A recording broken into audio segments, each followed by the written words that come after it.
After Mom died, Dad said I should start paying rent if I wanted to stay in his house. I agreed. It was still home.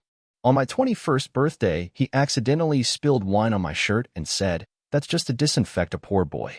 Transfer the $300,000 to your golden sister."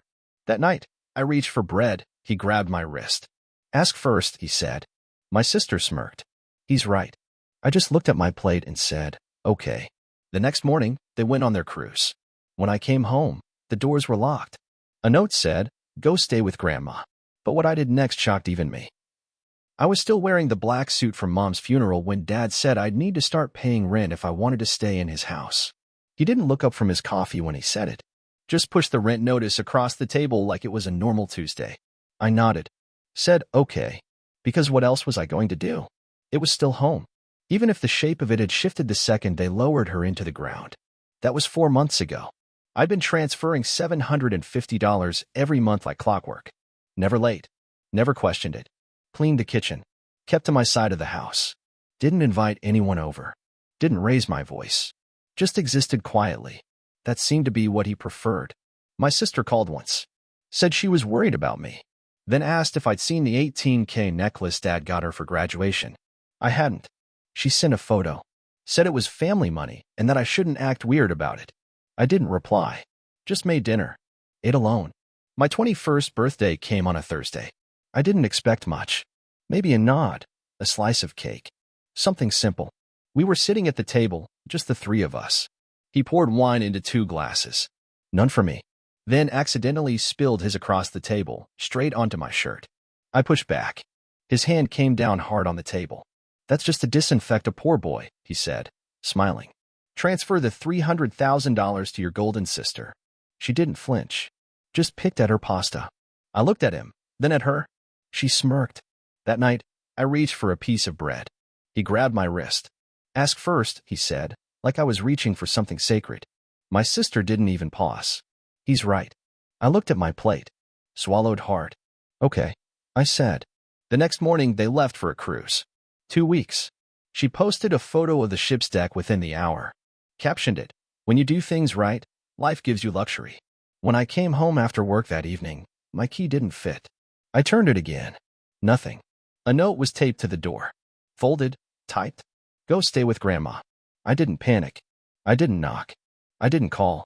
I just sat down on the porch, pulled my hoodie over my head, and waited for the sun to set. That night, I did something that even surprised me. The thing is, I really thought it would pass. That maybe grief had been him into someone colder, someone harder. That losing her had scraped the softness off his voice and turned every sentence into an invoice. I gave it time. Kept a routine. Paid rent. Took my shoes off at the door. Bought groceries. Left space. Kayla, meanwhile, took over the master bedroom. She called it Mom's room now. Repainted it pale green. Said it helped with her migraines. I asked if she wanted help moving boxes. She said, "You still here?" The day after they left for the cruise, I checked the mailbox. Bills, flyers, 1 card. A birthday card. From our grandmother. No return address. Just, "To my brave boy, you're not invisible to me." Inside was a $50 bill and a note in shaky handwriting. "Use this for something sweet. You always made my tea just right." I hadn't seen her in years. They said she was too far gone. But she remembered. She remembered. That night I opened Kayla's Instagram again. I don't know why I did it, like poking a bruise just to feel it. She'd posted a photo in a white robe, holding a glass of champagne, her feet up on a teak deck chair. Caption, "Manifesting abundance." I stared at the screen. Her username used to be Kayla Survivor 94. She changed it to Kaylawins. At the bottom of the post, Dad commented, "Couldn't be prouder." He never commented on anything I posted. Not even the fundraiser I ran when Mom was first diagnosed. I'd raised $3,400 in 5 days. He told me it was performative. I closed the app. The next day, I got an email from the bank. It was a notification. Joint account updated. New authorized user added, Kayla T. That was the savings account Mom opened with me when I was 16. She said it was just ours. For emergencies. College. Maybe a trip someday.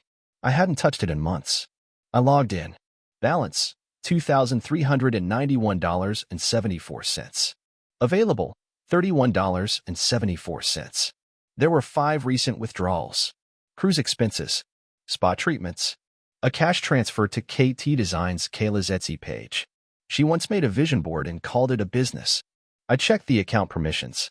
Original documents list them as primary. My name was still on it. As secondary. Dad was primary. Kayla was co-owner. I wasn't even notified. Then I noticed something else, an attached trust account. I hadn't opened it. It was titled Education and Security Fund, JT and KT. Balance, $300,000 even. Date opened, 6 weeks before Mom passed. My name wasn't on it. Just his. And Kayla's. So that's what he meant. I stared at the screen until it blurred. Then I stood up, walked to the garage, and found the black duffel bag Mom used to keep in the corner. Her earthquake bag, she called it. It still had canned beans, a flashlight, a few of her sweaters. I unzipped it slowly. Buried at the bottom was a folder.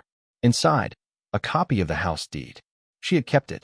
She had written on it, in faded blue ink, near the margin, "If anything happens to me, make sure he's safe."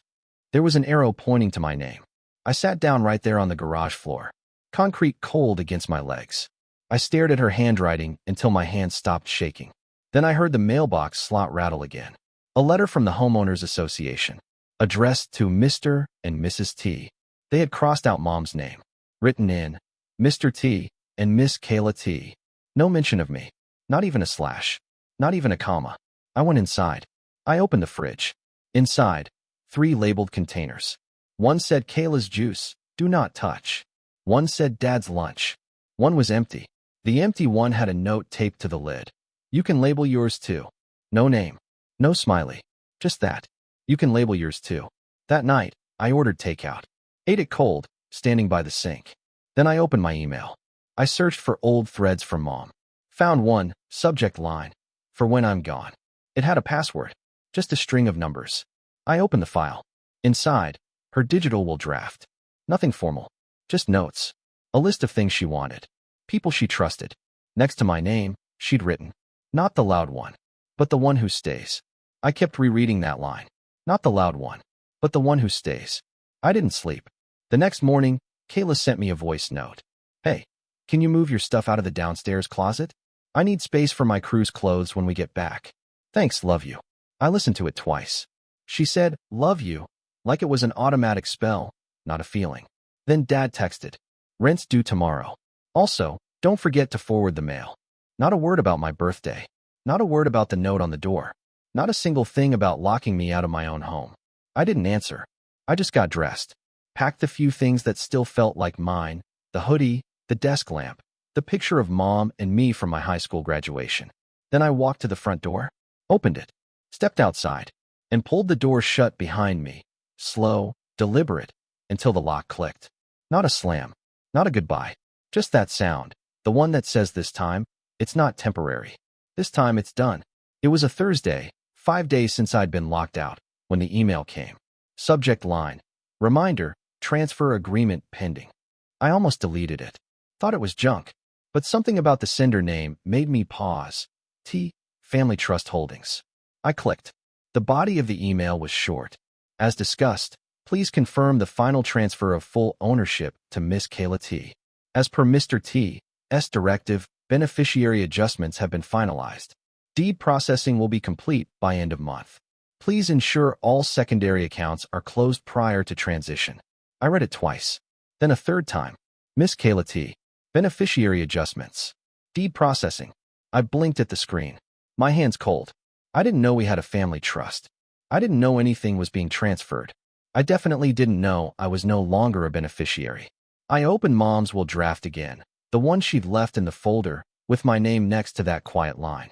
Not the loud one, but the one who stays. I remembered her voice reading bedtime stories.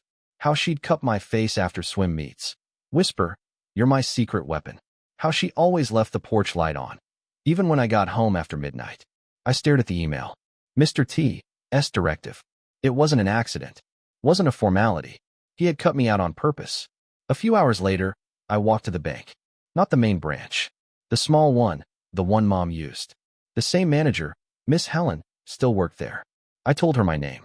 Asked if anything had been recently changed in the trust. She looked me over like she was weighing whether to speak, then lowered her voice. There were some updates. Your father and sister signed last week. You're not listed anymore. I thought. I assumed you knew. She paused. I'm sorry. Your mother had you as primary on the house. That's what the original terms said. I asked her to print it. She hesitated, then slid the paper across the desk. At the bottom, a signature box labeled Revoked, Jack T., removed by successor co-signers. It felt like reading my own obituary. When I got home, or not home anymore, I sat outside Grandma's apartment, the one they told me to go stay at. I hadn't gone in. I'd been sleeping in my car, parked 2 streets over, windows cracked, hoodie on, pretending it was a choice. That night, I got a text. From Kayla. A photo. Her on the cruise, mid-laugh, holding up a mimosa. Dad in the background, shirt unbuttoned, sunglasses on, raising a toast. Caption, family forever. No dead weight this time. I stared at it. Didn't move. Didn't blink. She had sent it on purpose. Like a trophy. A few minutes later, another message. From a number I didn't recognize. Hey, sorry to message out of the blue. I'm Kayla's ex-roommate. Just found something you might want to see. Attached, a screenshot. A group chat. Titled, Trust Talk. In it, Kayla had written, he's soft. Still thinks they love him. Let him pay rent while we secure the deed. Then we change the locks. Simple. Someone replied with a laughing emoji. Another wrote, cold but efficient. Then Dad chimed in. Sometimes you gotta cut the dead branch to save the tree. I didn't realize I was holding my breath until I heard it leave me in one long, steady exhale. That was it. The moment. Not the locks. Not the wine. Not the rent. This. They didn't just want me out. They planned it. Together. I wasn't just excluded. I was eliminated. I closed my phone. Sat still for a few minutes. Then opened the Notes app. Typed 5 things. House deed. Trust authority. Utility bills. Tax filings. Mom's folder. I stared at the list. Then added a 6th. Find what they missed. Because they missed something. They always did. Mom taught me to notice the cracks. And I was done being the quiet one. I didn't sleep. Didn't eat. Didn't text anyone back. Just sat in the driver's seat of my car and stared at the dashboard until morning turned the windshield pale. Then I drove. Not to the lawyer. Not to Grandma's. To Mom's storage unit. She'd kept it quiet, paid in cash, called it my corner of the world. The code was still the same, her birthday reversed. 0624. The metal door screeched open. Inside boxes. Old books. Hospital paperwork. A shoebox labeled June. At the bottom, a locked briefcase. I almost laughed. She'd always said, if they ever turn, don't argue. Just document. The briefcase had no key, but I knew where to look.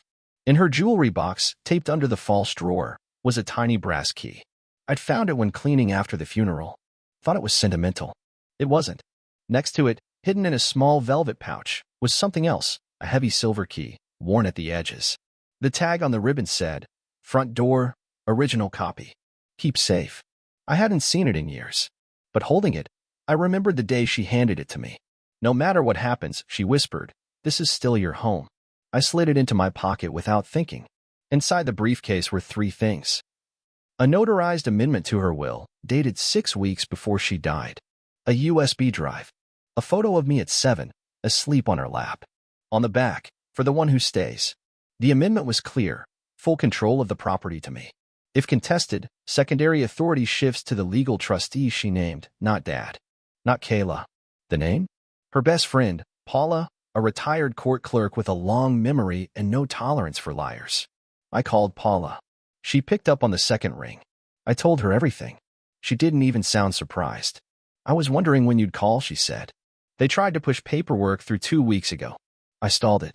That afternoon, I walked into the county office and filed the real will. Paula met me there. Said, you don't need to talk. Just hand them this. I did. Then I emailed the trust lawyer. Attached a copy of the notarized override. Subject line, official directive, reinstatement. 3 hours later, I got a reply. Acknowledged. All previous amendments null. Title reverts. Effective immediately. Then I went home. Not Grandma's. Home. The house. I reached into my pocket and pulled out the heavy silver key I'd found in her storage unit, tucked inside a velvet pouch with a tag that read, front door, original copy. Keep safe. I turned it. It clicked. Inside, the hallway smelled like lemon cleaner and stale wine. I walked past the living room, past Kayla's shelf of cruise photos, past the fridge with notes like buy oat milk and gym, 10 a.m. I unplugged the router, removed the Wi-Fi extender, then went to the circuit box and flipped off every breaker except the fridge. They'd be home in 2 days. And when they got back, they'd find a padlock on the door, a new mailbox, a letter waiting inside it. Typed. Short. You planned your way into a house that never belonged to you. Now planned your way out. The one who stays. But that wasn't the twist. That came the next morning, when I plugged in the USB Mom left behind. It was a video. Grainy, filmed on a phone propped on books. She was sitting at the kitchen table. No wig. No makeup. Just her. Looking into the lens like she already knew. If you're watching this, it means they did exactly what I feared. Jack, you've always seen too much. That's your strength.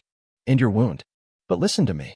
Everything in that house, they want it because they think it proves they mattered most. Let them think that. You don't need the house. You just need the truth. And now, you have it. She smiled, then reached for the camera. Just before the video ended, she whispered something. I replayed it 5 times to hear it clearly. Make it clean. Then cut all ties. I sat there for a while. Then opened a browser. And listed the house for sale. Private listing. Cash only. Because it was never about staying. It was about leaving on my terms. And taking everything they thought they'd won with me. They landed on a Wednesday. Flight 782 from Santorini, 40 minutes late. I knew that because I was tracking it, not out of care, but precision.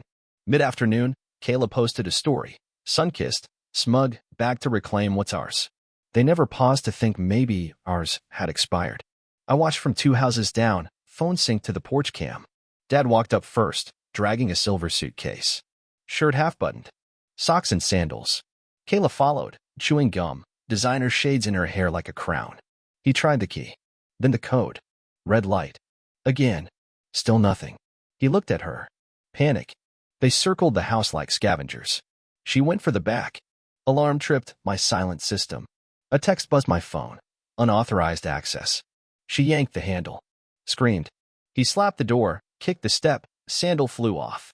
5 minutes later, a sedan pulled up. New owner's legal rep. Young. Clean cut. Clipboard in hand. Walked up, handed them envelopes. Kayla, excuse me. Rep, you're trespassing. Walked off. Dad froze, eyes locked on the papers. They contained everything. Sale documents, utility shutdowns, screenshots of their leaked messages, dead weight, simple plan. No tears. No outrage. Just stone. Kayla ripped hers, tossed it in the bushes. Dad read every line. Jaws set. He wasn't used to consequences. 10 minutes later, gone. No calls. No messages. They knew they'd lost. But I wasn't done. Next morning, delivery to Grandma's. I waited at the gate. Inside, silver folder. Original trust document. Dated 2019. Naming me sole beneficiary if both parents showed coercion, misappropriation, or moral misconduct. Paula had sent it. Her note. She knew they'd try to erase you. So she made it impossible. I filed it that day. Clerk stamped it. They'll hate this. I watched the ink set. Final. Irreversible. 3 days later, a letter arrived from the trust office. Amendment executed. Beneficiary update. Alvaro T. Jack and Kayla removed. Oversight transferred to Paula G. They hadn't just lost a house. They lost the future they tried to steal. I hadn't been erased. I'd been reinstated. I sent $50,000 to Grandma. It wasn't repayment. It was gratitude. The rest, I kept. For peace. For future. For time. Kayla tried going viral. A car selfie, tears staged. My brother stole our legacy. But the internet had seen the receipts. Screenshots surfaced. Comments exploded. Top reply. You didn't lose a house. You got evicted from your own fiction. She deleted the video. Then her account. Dad's job ended mutually. A neighbor said they moved behind a tire shop. I didn't check. Didn't care. Already knew how that story ended. I moved states. New lease. New name. Took only Mom's scarf and one photo, us on the porch. Barefoot. Her hand on my shoulder. On the back. For the one who stays. Until it's time to go. I left Grandma a note. You remembered me. That was enough. Last move? An automated email to them both. No greeting. Just this. You didn't lose me. You gave me the door. Then I hit send. Shut the laptop. And walked out to my own porch. No ghosts. No shadows. Just quiet. And the key in my hand.